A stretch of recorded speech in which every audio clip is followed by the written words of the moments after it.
नमस्कार दोस्तों, मेरा नाम है नीरज। मैं आप सभी का स्वागत करता हूं आपके अपने YouTube चैनल मैथ्स वर्ल्ड पर। दोस्तों, आज मैं आप लोगों के लिए लूसेंट सामान्य विज्ञान का जो पार्ट है 21 लेकर के आया हूं।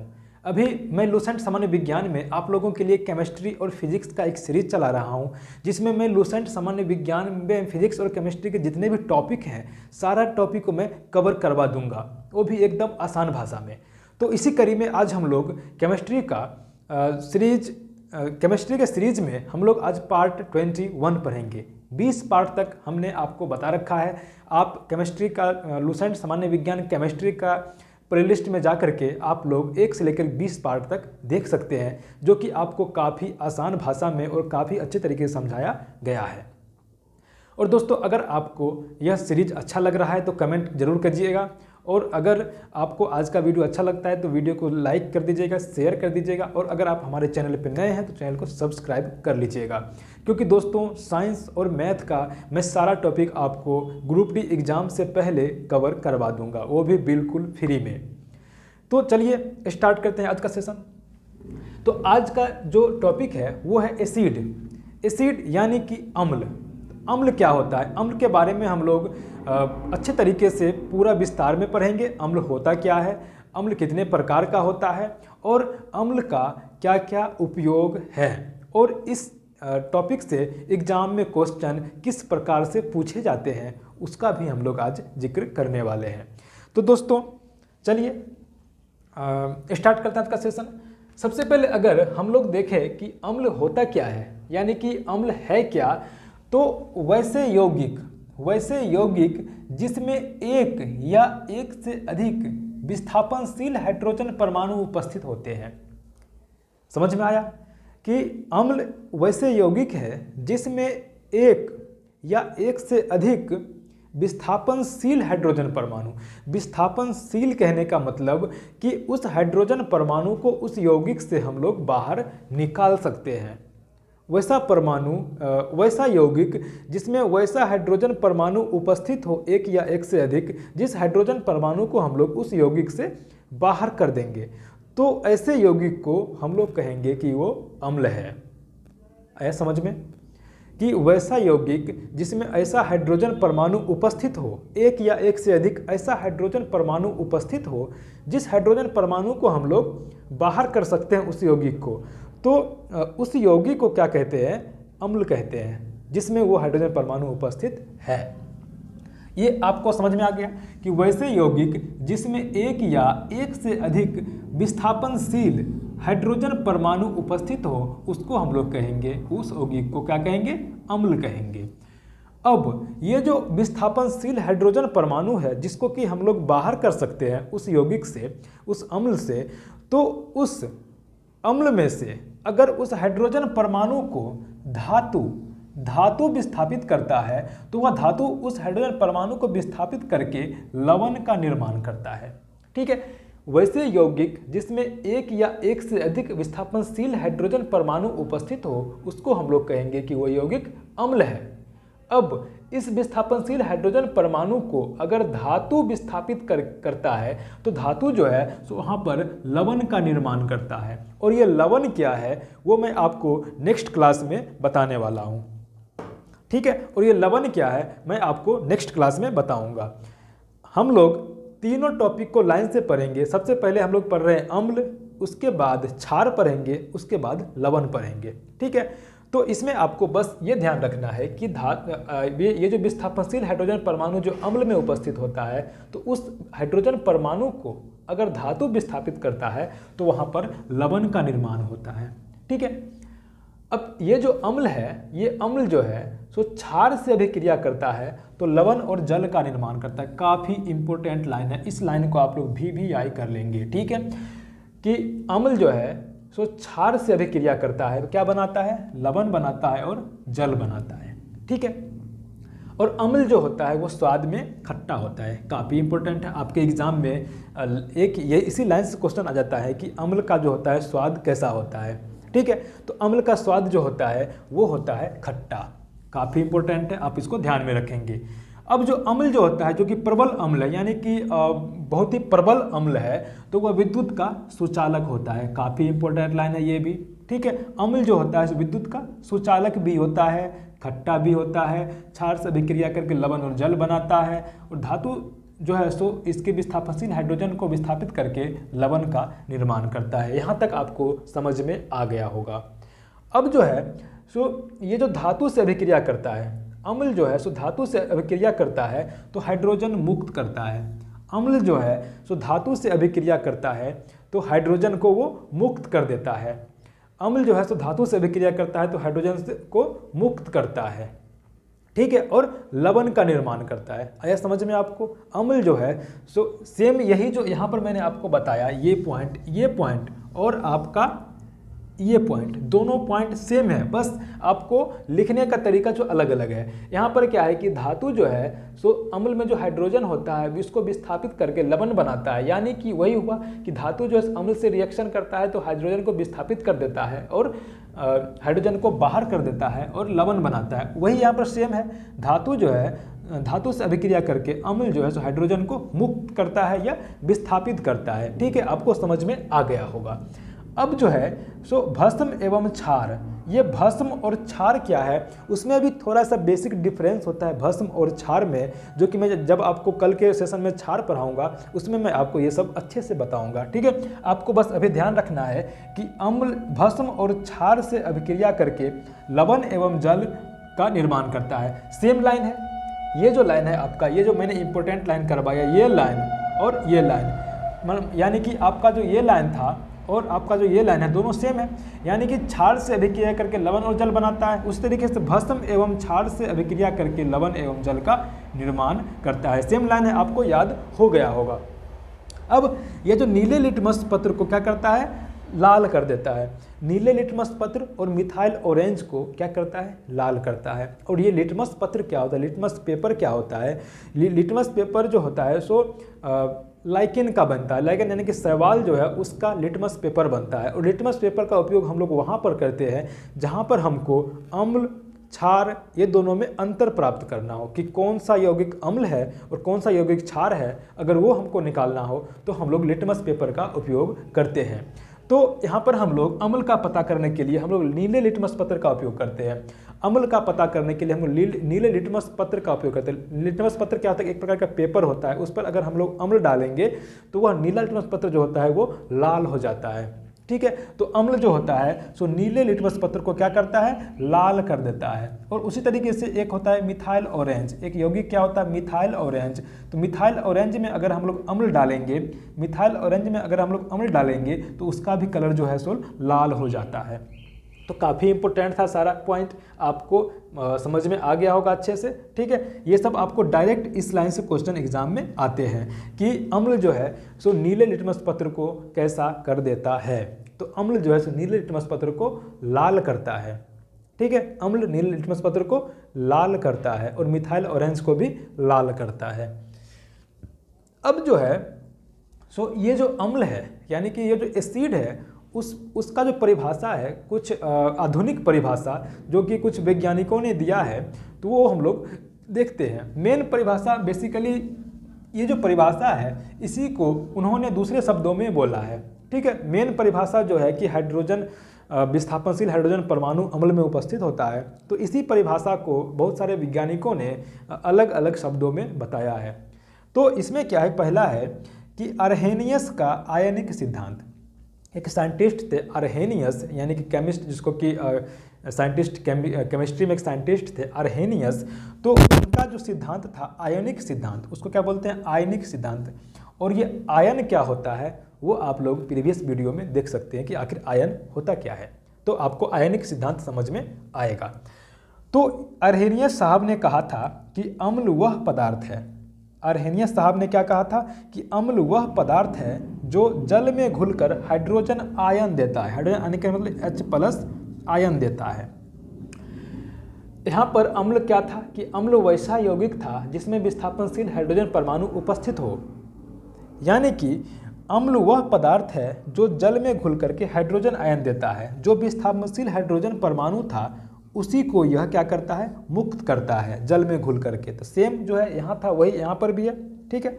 तो इसको दूसरे शब्दों में अरहनियस साहब ने बता दिया, यानी कि HCl यानी हाइड्रोक्लोरिक अम्ल जो है, हाइड्रोक्लोरिक अम्ल वह जल में घुल करके क्या दिया, H+ आयन दिया और Cl- आयन दिया, ठीक है। तो ये क्या हाइड्रोक्लोरिक अम्ल जो है ये अम्ल है, यानी कि हाइड्रोजन क्लोराइड जो वो क्या है, अम्ल है, ठीक है। अब है सल्फ्यूरिक अम्ल H2SO4, उसको भी जल में अगर घुलाएंगे तो वो भी हाइड्रोजन प्लस देगा, यानी कि H+ आयन देगा और SO4- आयन देगा। तो अरहनियस साहब ने कहा था कि कोई भी अम्ल है जिसको अगर हम जल में घुलाएंगे तो वह H+ आयन देगा। तो यहाँ पर तीनों देख रहे हैं कि ये नाइट्रिक एसिड है, इसको भी जल में घुलाएंगे तो भी ये H+ आयन देगा। तीनों यहाँ पर देख रहे हैं। और ये जो रिएक्शन है, आधा तीर इधर से है आधा तीर इधर से है, इसका कहने का मतलब, इस तीर का मतलब होता है कि रिएक्शन इधर से इधर भी होता है और इधर से इधर भी हो सकता है। अगर H+ और Cl- को रिएक्शन करवाएंगे तो वो HCl और जल बनाएगा, ठीक है। सेम कंडीशन है तीनों, मतलब यानी कि रिएक्शन फॉरवर्ड भी हो सकता है, रिएक्शन बैकवर्ड भी हो सकता है, ठीक है। इस तीर का मतलब वही होता है। अब है दूसरा, जो साइंटिस्ट थे ब्रॉन्स्टेड थे और एक थे लॉरी। ब्रॉन्स्टेड थे और एक लॉरी थे। उन लोगों ने सिद्धांत दिया था कि अम्ल वे पदार्थ हैं जो दूसरे पदार्थ को प्रोटॉन प्रदान करते हैं। प्रोटॉन कहने का मतलब होता है, प्रोटॉन को हम लोग H+ लिख सकते हैं। जैसे कि आपको हाइड्रोजन, अगर हाइड्रोजन परमाणु देखें तो हाइड्रोजन परमाणु में क्या होता है कि एक इलेक्ट्रॉन होता है और एक प्रोटॉन होता है। अब इस इलेक्ट्रॉन को हम लोग यहाँ से बाहर निकाल देंगे तो इस पर क्या आ जाएगा, प्लस चार्ज, यानी हाइड्रोजन में प्लस चार्ज। तो अंदर में इस इलेक्ट्रॉन को बाहर निकाल देंगे तो अंदर में क्या बच जाएगा, प्रोटॉन, अंदर में एक प्रोटॉन बच जाएगा, ठीक है। यानी कि अगर एक इलेक्ट्रॉन निकालने के बाद हाइड्रोजन H+ आयन हो जाता है, यानी कि इसमें इलेक्ट्रॉन नहीं है, H+ में केवल और केवल क्या है, प्रोटॉन है। तो इसलिए बोला गया कि अम्ल वे पदार्थ हैं जो दूसरे पदार्थ को प्रोटॉन प्रदान करते हैं। यानी कि इसके अरहनियस के अनुसार क्या था कि H+ आयन देते हैं, और H+ आयन को ही इन्होंने क्या बता दिया, ब्रॉन्स्टेड और लॉरी ने, कि प्रोटॉन देते हैं। यानी कि अम्ल जो है सो H+ आयन यानी कि प्रोटॉन जो है सो मुक्त करता है, ठीक है। जैसे HNO3 है, HNO3 तो H+ आयन को मुक्त करेगा, और NO3 यानी कि इसको क्या बोलते हैं, ये जो है आधा पार्ट, इसको बोलते हैं भस्म और इसको बोलते हैं प्रोटॉन, ठीक है। यहाँ तक आपको समझ में आ गया। अब हम लोग देखेंगे कि अम्ल जो है वो कितने प्रकार के होते हैं। अभी तक तो हम लोगों ने सिर्फ अम्ल का परिभाषा देखा और उसके कुछ गुणों को हम लोगों ने देखा, जो कि काफ़ी आसान था और बहुत ही इम्पोर्टेंट भी था। अब हम लोग देखेंगे कि अम्ल कितने प्रकार के होते हैं। तो बेसिकली जो देखा जाए तो अम्ल 2 प्रकार के होते हैं। बेसिकली अम्ल कितने प्रकार के होते हैं, 2 प्रकार के होते हैं। एक होता है ऑक्सी अम्ल, एक होता है हाइड्रा अम्ल। अम्ल 2 प्रकार के होते हैं, एक होते हैं ऑक्सी अम्ल, एक हाइड्रा अम्ल, ठीक है। तो ऑक्सी अम्ल में क्या होता है कि ऑक्सी अम्ल में हाइड्रोजन और ऑक्सीजन दोनों होता है। कोई सबसे पहली बात आपको यहाँ पर समझ में आ गया है कि वैसे यौगिक जिसमें हाइड्रोजन उपस्थित हो, विस्थापनशील हाइड्रोजन उपस्थित हो, उसी को तो अम्ल कहेंगे। और हाइड्रोजन उपस्थित होने के साथ साथ अगर ऑक्सीजन भी उपस्थित हो तो उसको हम लोग बोलते हैं ऑक्सी अम्ल। और केवल हाइड्रोजन उपस्थित हो, यानी कि जिसमें ऑक्सीजन उपस्थित नहीं हो, उसको बोलते हैं हाइड्रा अम्ल, ठीक है। यानी कि ऑक्सी अम्ल जो होता है, ऑक्सी अम्ल, इसमें हाइड्रोजन और ऑक्सीजन दोनों होता है। हाइड्रोजन तो रहेगा ही, अम्ल है तो उसमें हाइड्रोजन रहेगा ही, अगर साथ साथ ऑक्सीजन भी हो तो उसको हम लोग बोलेंगे ऑक्सी अम्ल। और केवल हाइड्रोजन ही उपस्थित हो तो उसको हम लोग बोलते हैं हाइड्रा अम्ल। अब ऑक्सी अम्ल के कुछ उदाहरण हैं जिसमें कि ऑक्सीजन उपस्थित है, ठीक है। जैसे H2SO4, इसको बोलते हैं सल्फ्यूरिक अम्ल। H2SO4 इसको बोलते हैं सल्फ्यूरिक अम्ल, क्योंकि इसमें ऑक्सीजन उपस्थित है, इसलिए इसको हम लोग ऑक्सी अम्ल बोलते हैं। जैसे HNO3 नाइट्रिक अम्ल, तो नाइट्रिक अम्ल में भी ऑक्सीजन उपस्थित है, तो इसलिए इसको हम लोग ऑक्सी अम्ल बोल सकते हैं। अब है H3PO4, इसको बोलते हैं फास्फोरिक अम्ल। H3PO4 को क्या बोलते हैं, फास्फोरिक अम्ल, इसमें भी ऑक्सीजन उपस्थित है, इसलिए इसको भी ऑक्सी अम्ल बोलेंगे। अब HNO2, मैंने कल आपको बताया था कि HNO3 है तो इसको बोलेंगे नाइट्रिक अम्ल, और HNO2 है तो इसको बोलेंगे नाइट्रस अम्ल। ये नाइट्रिक और ये नाइट्रस, यानी कि ट्रिक ट्रस, ठीक है। इसमें इक, इसमें अस लगता है। जिसमें कम परमाणु होता है उसमें अस लगता है, और जिसमें ज़्यादा होता है उसमें इक लगता है, ठीक है, यानी कि नाइट्रिक, नाइट्रस। उसी तरीके से हम हाइड्रा अम्ल का एग्जाम्पल देखें तो हाइड्रा अम्ल में केवल और केवल हाइड्रोजन उपस्थित है। जैसे इसमें HCl में केवल हाइड्रोजन है, इसमें ऑक्सीजन नहीं है, तो इसको हम लोग बोलते हैं हाइड्रा अम्ल। इसको बोलते हैं हाइड्रोजन क्लोराइड या हाइड्रोक्लोरिक अम्ल। इसमें क्लोरीन है तो हाइड्रोक्लोरिक अम्ल, इसमें ब्रोमीन है तो हाइड्रोब्रोमिक अम्ल, इसमें आयोडीन है तो हाइड्रो आयोडिक अम्ल, और तीनों में हाइड्रोजन है, इसलिए हाइड्रा अम्ल सभी को बोलते हैं। HCN का मतलब होता है हाइड्रोजन साइनाइड, ये भी एक अम्ल है और इसमें भी हाइड्रोजन उपस्थित है, इसलिए इसको हम लोग हाइड्रा अम्ल बोलते हैं, ठीक है। आपको यहाँ तक समझ में आ गया होगा कि ऑक्सी अम्ल क्या है और हाइड्रा अम्ल क्या है। अब हम लोग कुछ जो प्रमुख आपके दैनिक जीवन में कुछ प्रमुख अम्ल है जिसका उपयोग हम लोग करते हैं, तो उस अम्ल के बारे में हम लोग देखेंगे जिससे कि आपको डायरेक्ट एग्जाम में क्वेश्चन आते हैं। जैसे सल्फ्यूरिक अम्ल, सल्फ्यूरिक अम्ल का उपयोग हम लोग कहाँ करते हैं? संचायक बैटरी में और औषधि में। सल्फ्यूरिक अम्ल का उपयोग हम लोग कहाँ करते हैं? तो संचायक बैटरी में, संचायक बैटरी यानी कि स्टोरेज बैटरी, तो लेड स्टोरेज बैटरी भी होता है, उसमें हम लोग क्या करते हैं? सल्फ्यूरिक अम्ल का उपयोग विलयन के रूप में करते हैं। तो आपको समझ में आया। और औषधि के निर्माण में भी हम लोग सल्फ्यूरिक अम्ल का उपयोग करते हैं। तो आपके एग्जाम में ये क्वेश्चन बार बार आता है कि संचायक बैटरी में हम लोग किस अम्ल का उपयोग करते हैं? तो संचायक बैटरी में हम लोग सल्फ्यूरिक अम्ल का उपयोग करते हैं, जिसका फार्मूला होता है H2SO4। अब दूसरे नंबर पे है नाइट्रिक अम्ल। नाइट्रिक अम्ल जो होता है उसको हम लोग औषधि में उपयोग करते हैं, उर्वरक बनाने में उपयोग करते हैं, फोटोग्राफी में उपयोग करते हैं, विस्फोटक में और अम्लराज बनाने में। अम्लराज जो होता है, अम्लराज, इसको अम्लों का राजा बोलते हैं। अम्लराज को क्या बोलते हैं? अम्लों का राजा। अम्लराज को क्या बोलते हैं? अम्लों का राजा। जिसमें कि नाइट्रिक अम्ल, नाइट्रिक अम्ल क्या होता है? फार्मूला HNO3, ये क्या होता है? नाइट्रिक अम्ल। तो अम्लराज में इसका उपयोग, नाइट्रिक अम्ल का उपयोग करते हैं, ठीक है। अब है हाइड्रोक्लोरिक अम्ल। हाइड्रोक्लोरिक अम्ल जो होता है जिसका रंग एवं औषधि और अम्लराज बनाने में हाइड्रोक्लोरिक अम्ल यानी HCl का भी उपयोग करते हैं। HCl का भी उपयोग अम्लराज में करते हैं, यानी कि अम्लराज में, और HNO3 का। तो ये दोनों को अगर हम लोग जोड़ देंगे, HNO3 प्लस HCl को जोड़ देंगे, तो ये जो यौगिक बनेगा इसी को हम लोग क्या बोलते हैं? अम्लराज। ये दोनों को रिएक्शन करवाएंगे, वो भी किस अनुपात में? वो भी करवाएंगे 1:3 के अनुपात में। HNO3 1 और ये हो जाएगा HCl 3, तो 1:3 के अनुपात में दोनों का रिएक्शन करवाते हैं, तो जो यौगिक बनता है उसी को हम लोग क्या बोलते हैं? अम्लराज। यानी कि कह सकते हैं कि नाइट्रिक एसिड या नाइट्रिक अम्ल का भी उपयोग अम्लराज में करते हैं, और हाइड्रोक्लोरिक अम्ल का भी उपयोग अम्लराज में करते हैं। काफ़ी इंपॉर्टेंट था। और चौथा है एसिटिक एसिड। एसिटिक एसिड जो है वो सिरके के निर्माण में करते हैं। आपके एग्जाम में डायरेक्ट क्वेश्चन आता है कि सिरका में कौन सा एसिड होता है, यानी कि सिरके में कौन सा अम्ल होता है? तो सिरके में होता है एसिटिक एसिड, यानी कि एसिटिक अम्ल। विलायक के रूप में भी उपयोग करते हैं इसका, और खट्टे खाद्य पदार्थ के बनाने में।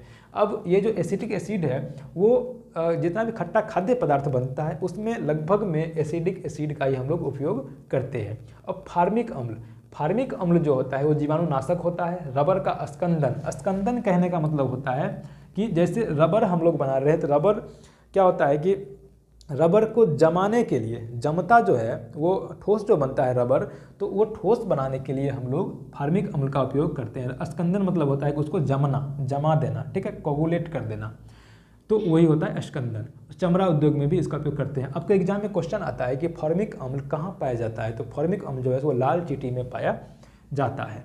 अब है ऑक्जेलिक एसिड। ऑक्जेलिक एसिड का उपयोग हम लोग फोटोग्राफी में करते हैं, काफ़ी इंपॉर्टेंट। आपको क्वेश्चन आएगा कि फोटोग्राफी में किस अम्ल का उपयोग करते हैं? तो ऑक्जेलिक एसिड का उपयोग करते हैं। कपड़ों की रंगाई और छपाई में, कपड़े पे जो आप देखे होंगे कि ये जो कपड़ा है इस पर जो प्रिंट किया हुआ है, रंग उजला कलर है, ऊपर से ब्लैक ब्लैक ब्लैक प्रिंट है, ये रंगाई और छपाई करने में भी हम लोग ऑक्जेलिक अम्ल का ही उपयोग करते हैं। और स्याही पर कोई कपड़ा पर कोई स्याही का धब्बा लग गया तो उसको धोने में, उसको हटाने में भी हम लोग ऑक्जेलिक एसिड का उपयोग करते हैं। अब है बेंजोइक एसिड। तो बेंजोइक एसिड भी काफ़ी इंपॉर्टेंट है। बेंजोइक एसिड जो है सो दवा एवं खाद्य पदार्थ का परिरक्षण में इसका उपयोग करते हैं। तो आपके एग्जाम में इसी लाइन से डायरेक्ट क्वेश्चन आ जाता है कि खाद्य पदार्थ के परिरक्षण में हम लोग किस एसिड का उपयोग करते हैं। तो खाद्य पदार्थ के परिरक्षण में हम लोग बेंजोइक एसिड यानी कि बेंजोइक अम्ल का उपयोग करते हैं। काफ़ी इंपॉर्टेंट है, इसको VVI कर लेंगे। ठीक है, अब है साइट्रिक एसिड। साइट्रिक एसिड जो होता है दोस्तों वो नींबू में पाया जाता है। साइट्रिक एसिड कहाँ पाया जाता है? नींबू में। इसलिए हम लोग नींबू या कोई भी खट्टा पदार्थ, खट्टा फल है, उसको हम लोग क्या बोलते हैं? सिट्रस फल। खट्टा फल या नींबू को क्या बोलते हैं? सिट्रस फल, क्योंकि उसमें साइट्रिक एसिड पाया जाता है। अब ये जो है धातुओं को साफ करने में, जिस धातु पे जंग लग गया तो उसको रगड़ करके हम लोग नींबू से साफ करते हैं, इसलिए साइट्रिक एसिड जो है सो धातुओं को साफ करने में उपयोग होता है। खाद्य एवं दवा के निर्माण में भी इसका उपयोग होता है। तो लगभग जितना भी अम्ल देख रहे हैं आप, लगभग सभी का उपयोग औषधि बनाने में तो होता ही है। ठीक है, अब आपके लिए आज का जो होमवर्क है वो है कि क्वेश्चन है आपका कि n बराबर 1, ये है क्वेश्चन है क्वांटम संख्या से। मैंने एक वीडियो बनाया है, वीडियो का नाम रहेगा क्वांटम संख्या। तो उस वीडियो से क्वेश्चन है ये कि n बराबर 1 के लिए चारों क्वांटम संख्या का मान क्या होगा। आप लोग इस क्वेश्चन का आंसर कमेंट करके बताएंगे। और दोस्तों अगर आप लोग चाहते हैं कि मैं आप लोगों के लिए साइंस यानी कि फिजिक्स, केमिस्ट्री, बायोलॉजी, कंप्यूटर और एग्रीकल्चर ये सब का और प्लस में मैथमेटिक्स का फुल कोर्स, पूरा फुल सिलेबस कवर करवा दूं, वो भी ग्रुप डी एग्ज़ाम से पहले, तो आप लोग कमेंट करके ज़रूर बताइएगा, क्योंकि मैं सारा क्लास आप लोगों को बिल्कुल फ्री में लाऊंगा। बस आपसे मुझे एक ही उम्मीद रहेगी कि आप लोग चैनल को ज़रूर सपोर्ट कीजिएगा और आगे बढ़ाइएगा। ठीक है, तो फिर मिलते हैं नए वीडियो में नए टॉपिक के साथ। अगर आज का वीडियो आप लोगों को अच्छा लगा है तो जरूर लाइक कीजिए, शेयर कर दीजिएगा और चैनल को सब्सक्राइब कर लीजिएगा। तो आज का वीडियो देखने के लिए आप लोगों को बहुत बहुत धन्यवाद। Bye bye, take care, best of luck.